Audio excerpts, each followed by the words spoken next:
Hi hello வணக்கம். எல்லோரும் எப்படி இருக்கீங்க? எல்லாம் நல்லா இருப்பீங்கன்னு நினைக்கிறேன். இன்றைக்கி என்ன பார்க்க போகிறோன்னா, குட்டியாக ஒரு விலாக் பார்க்கலாமா? இன்றைக்கி மகா சிவராத்திரிங்கிறதுனால ஈவினிங் போல் தான் 2 பக்கமே வாசல் தெளித்து கோலம் போட்டு கோயில் கிளம்ப ஆரம்பிச்சிட்டோம். அதுதான் இன்றைக்கி பார்க்க போகிறீங்க. இந்த சிவலிங்கத்தை பார்த்துக்கோங்க. இது எங்கள் ஊர் பசங்க சொன்னேன் இல்லையா, அவங்களே மண்ணிலேயே அந்த சிவலிங்கத்தை எவ்வளோ அழகாக பண்ணியிருக்கிறாங்கன்னு பாருங்கள். உண்மையிலே ரொம்ப நல்லா இருந்தது.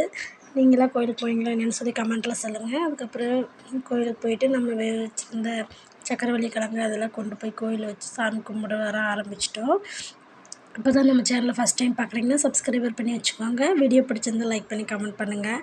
அப்புறம் கோயிலுக்கு போயிட்டு சுற்றி வர எல்லா சாமியும் கும்பிட்டு வந்துட்டோம்.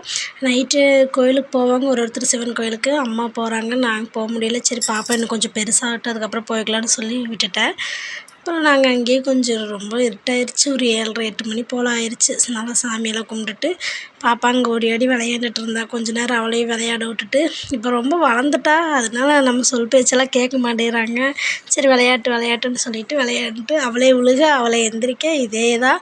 அதுக்கப்புறம் அங்கேயே கோயிலே அன்னதானமும் போட்டிருந்தாங்க. சுண்டல், பொங்கல், தக்காளி சாப்பாடு போட்டிருந்தாங்க. அதையும் கொஞ்சம் சாப்பிட்டுட்டு சாமியெல்லாம் கும்பிட்டுட்டு மனநிறைவாக வீட்டுக்கு வந்தாச்சு. இதுதான் நம்ம கோயில் உள்ள முருகர். உண்மையிலேயே ரொம்ப சக்தி வாய்ந்த முருகர் தான். என் வாழ்க்கையில் எவ்வளோ அதிசயங்கள் நடத்திக்கிறாரு. பாய் டாட்டா. மறுபடியும் நாளை ஒரு வீடியோவில் சந்திக்கலாம். எல்லாருமே சேஃபாக இருங்க. பாய் டாட்டா.